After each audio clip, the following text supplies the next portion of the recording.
B-25 and pulling it out, and this one should pass right over my head too. I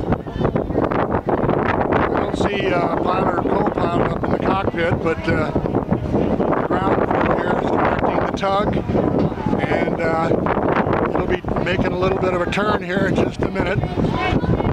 And I'm about 10 feet from the wing, passing right over the top of my head again. Okay, here's the wing passing over my head, and I'll be panning up to the tug that's pulling it.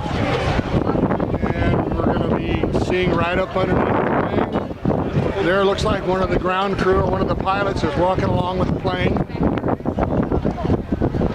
And it's passing me now, and it's going out to the field, and it'll be put down with chocks right behind the other two aircraft, and I'll see if I can kind of walk over here and kind of follow its progress, and we'll be showing you just what's going on here as far as tying up to the other two planes, and things are looking pretty good.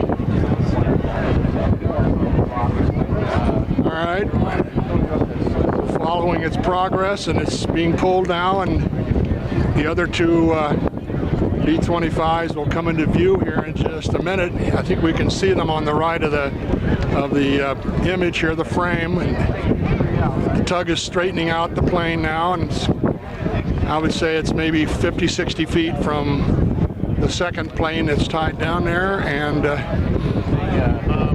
two pilots are guiding it on the ground, and the tug operator looks like he just about has it in position, and he's about ready. Okay, shutting the tug down now. They're going to be releasing the tow bar, and we'll take some pictures of their flight.